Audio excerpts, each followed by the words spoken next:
All right, hello everyone, and welcome to your last lesson of Social 20.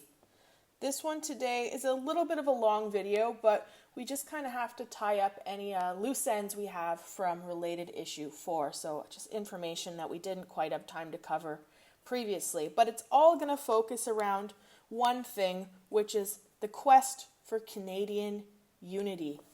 How does one country with so many diverse cultures and belief systems form one nation? How does Canada have nationalism? That's kind of what we're going to look at here. So, first things, we're going to look at what is national unity. So, national unity is three things here. It's when people feel a sense of unity, that they identify with others who belong to the same nation. So they have something in common. For many Canadians, this can mean respect for diversity. And we talked about this in class, right? Diversity is a big identity in Canadian culture. In civic nations such as Canada, promoting national unity often involves trying to achieve something called consensus. And a consensus is when everyone or the majority of people agree on an issue. So if you have consensus, it means that everyone agrees on something. So how does the nature of Canada affect national unity? So keeping Canada together can be really hard. It's a challenge. Finding a way to settle conflicts and keeping a group together can be difficult because Canada is so big and so diverse. This chart here was taken from your textbook, and it shows something called, or an idea called, Wexit is what it's nicknamed, okay? The Western Exit, where the Western provinces, usually British Columbia, Alberta, Saskatchewan, would consider leaving the rest of Canada to form their own country. And it's this idea that gets thrown around sometimes. It's not hugely popular, but when this was taken, it said 29% of people in BC, or 29% of people who took the poll, said that they would be interested in forming their own country. 32% of Albertans, 25% of Saskatchewans, and then Manitoba, 19%. Again, this was who was polled. It's definitely, numbers are not that high in this textbook. I think is written in like 2006. So there's still some sort of people, though, who feel like they're not represented or attached to the rest of Canada, and they want separation. So it's complicated to keep Canada unified. And one of these reasons is because of the geography. And we've also touched a little bit on this in class, but Canada is the second biggest country in the world on land size, Russia being number one. And within Canada, there's a huge amount of different regions geographically. So the map here shows some of the different regions. We have in the east, the Atlantic region here in dark blue. Then we move in, we've got the Great Lakes lowlands, so this southern Ontario, where a huge number of the population live. In the green, we have the near north. Less of Canada's population lives here. In the sort of purple, we've got the prairies, which Alberta and Saskatchewan, parts of Manitoba make up. To the west, we have the West Mountains and Valleys, which we see places like British Columbia, Vancouver, the Yukon. And then in the light blue, we have the far north, which is going to be very unpopulated, mostly indigenous groups living there. But these different regions have different people living there, different cultures, different languages, and different needs based on geography. People living in the Atlantic regions have very different needs than those living in the prairies. And these different needs can create tensions between different regions. So, for example, Alberta has the highest employment rate in Canada. And this might be a little bit lower now. There's been a bit of an economic recession in Alberta, but as the time your course was written, and for recently, Alberta is the highest employment rate. And many people from the Atlantic provinces have moved out west to find jobs. So out in Newfoundland, particularly Nova Scotia, New Brunswick, and the Atlantic, there's less work. So many of those people moved to Alberta for work. And this migration has left provinces such as Newfoundland without some of their most skilled workers because they're all moving out west to get the higher paying jobs. And in the north, the climate change is destroying the habitat of some animals that people harvest for food, particularly certain fish, seals. But in Saskatchewan, farmers are benefiting from a longer growing season, so they're mostly growing things like wheat and vegetables and stuff like that. So up north, the melting ice is hurting them, where in Saskatchewan, the longer, warmer years are better for them growing crops. So they have different needs, these two provinces, and four provinces, I suppose. So this is just some visuals that kind of go along with what I was just saying, so you can have a closer look at those as you do the PowerPoint. Okay, the next thing we're going to talk about is something called Western alienation, and it kind of goes along with that whole wanting to separate thing I was just talking about. But in Canada, we see the majority of the population live in this one section of southern Ontario, okay? We're going to have cities like Toronto there. We're going to have cities like Ottawa, and then when we get into Quebec, we're going to have cities like Montreal. So a huge number of Canada's population is based in that region near the Great Lakes. Also, a lot of the political centers. So Ottawa, which is Canada's federal capital, is based in this area as well. But countries and provinces, out west feel like they're separated from what's really happening in government. They don't have as much say and they don't have as much power. But yet provinces like Alberta is where a lot of Canada's money comes from. And so something called the NEP, or the National Energy Program, is the federal government and Alberta have argued over who should control the oil development and revenues. And Alberta is where all the oil comes from. And they're trying to figure out who gets that money. In Alberta, they would like more of it, and obviously the federal government would like it. Founding of the Reform Party, where the West wants in, wanted a greater voice and more control over decisions. So they're a party who wants to have more say, and they believe that Alberta and British Columbia and Saskatchewan get left out of politics, even though they're where most of Canada's income comes from. Alienation does occur in other regions as well, such as the Atlantic province of Newfoundland and Labrador. The federal government also argue over their oil royalties. So they have found some oil off the coast there. And it's the same argument, who gets to control the oil. But the federal government, their argument is about equality.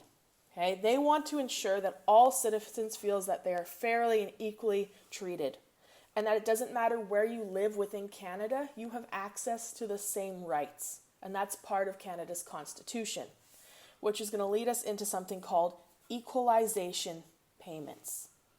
So the federal government has to ensure that all Canadians, no matter where they live, have equal access to public services. So things like schools, hospitals, roads, all of those things have to be equal across Canada. Whether you live in a poor province or you live in a rich province, you have the access to the exact same things. So in 1957, the Canadian government used a system of equalization payments to achieve this goal. And basically what they do is they spread out tax revenue to provinces that are in need. So the provincial government receives payments from all the provinces, and depending on how much money a province makes, they'll take more money from them and give them to the poorer provinces. So prosperous provinces, this is mostly Alberta, often claim that taxpayers contribute too much to the program. They say it's not fair that they have to pay for poor provinces. And less prosperous provinces, this is usually places like Quebec and to some extent Ontario. They don't have a lot of industry. They say they do not get enough money. So it creates a divide between the have and have not provinces. So here's a look at the equalization payments from 2008 to 2009, so a while ago. But we see Newfoundland and Labrador, which is traditionally one of the poorer provinces in Canada. Okay, Their population's quite small though, only 508,000 people. They received $158 million in payments from rich provinces. Prince Edward Island, again, is all these here are Atlantic provinces, and they're small, so they don't have a lot of population, they don't have a lot of land area, and they also don't have a lot of industry. So they tend to need money, but they have a small population. So you'll see the numbers they're getting. New Brunswick receives quite a bit, but most of them receive small numbers. But it's where we get into Manitoba to some extent, and then Quebec, where we see high payments. So Quebec's population in 2008 was about 7.8 million people, and they received over $8 billion in equalization payments. Okay, so lots of money. And the total here is, I think with that, is about $13 billion was sent. So these were seen as unfair for rich provinces, that they would have to shell out so much money to these poorer provinces. This is a political cartoon that kind of shows this inequality. It says, Jerry Rasmussen created this cartoon in 2005 as a commentary on how equalization payments affect Canadian unity. At the time, the federal and provincial leaders were trying to agree on a formula for how much each province should spend or receive. So we can see in the cartoon that they've cut up all these chunks and provinces of Canada, and they're trying to glue them back together with the equalization payments. So another issue we see with Canadian unity is over political representation. So in Canada, we know Canada is a democracy, but they have sort of a couple different systems when it comes to government, and this is something you more focus on in grade 12, but it's also a source of debate and sort of indecisiveness in Canadian unity. So that's what we'll talk about it here. So about 2/3 of Canadians live in Ontario and Quebec. Okay, the majority of the population lives in two provinces. And if each Canadian's vote had equal weight, Parliament would be filled with representatives from Ontario and Quebec. So we have something called the House of Commons and the Senate. And in the House of Commons, you get one sort of representative per certain percentage. So I think they try to keep it at around 100,000 people, but if they did that, there would be way too many people in Parliament that represented one small area of Canada. So to resolve this, they made a compromise. Okay, so we can see here that provinces with more population have more MPs. So Alberta has a population of about 3.5 million people, and they get 28 members of Parliament. British Columbia has about 4.5 million, they get 36. Ontario gets 13 million, they have 106 MPs. And so this follows, for the most part, around 125,000 people per member of Parliament.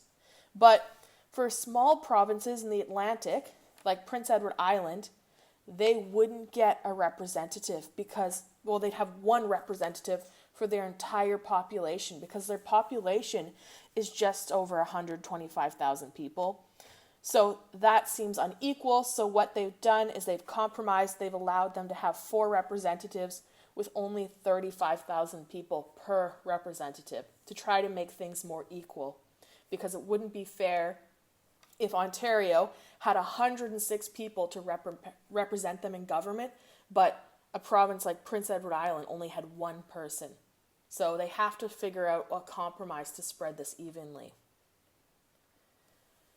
Okay, next we're going to look at multiculturalism. So in 1971, Canada became the first country to adopt multiculturalism as its official government policy. By 2006, an estimated 1 in every 6 Canadians was a visible minority group. So that's huge numbers. 1 in every 6 person was not a white Canadian. Okay, so this could be Indigenous people, it could be Black, it could be Indian, it could be Asian, so visibly not a white person. All governments need to find ways to balance Canadian traditions and a vision of the future so Canadians of all heritage can unite behind and promote. So because Canada has such a diverse cultural background, it's really important to find ways that include everyone. And it's not just this traditional Canadian historic past where 50% of the population was from Britain and 40% were from France and that other 10% was Indigenous, right? Canada is so different now that our population is all over the place culturally. And this also can lead to issues with Quebec sovereignty and national unity. So as we know, Quebec is a sort of nation within a nation. And one of the greatest challenges to Canadian unity has been the rise of Quebec nationalism.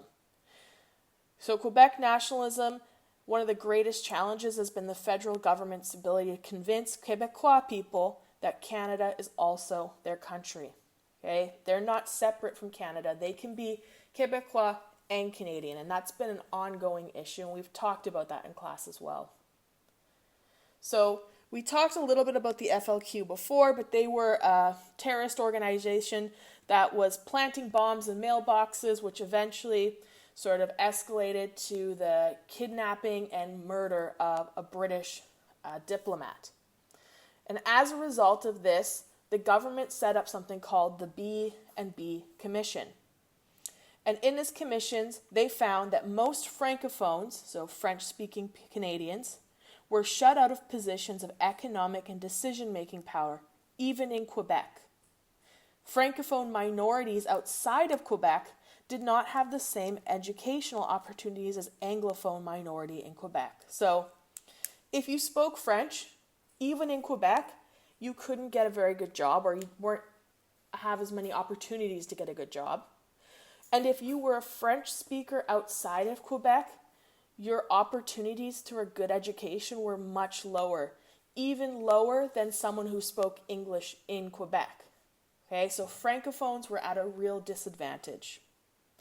And it says many Francophones could not even get a job in the federal government and could not access federal services in French, even though almost 20-25% of the population of Canada is Francophone, okay, French speaking, but they still did not have access to jobs, to education, and to services in our government.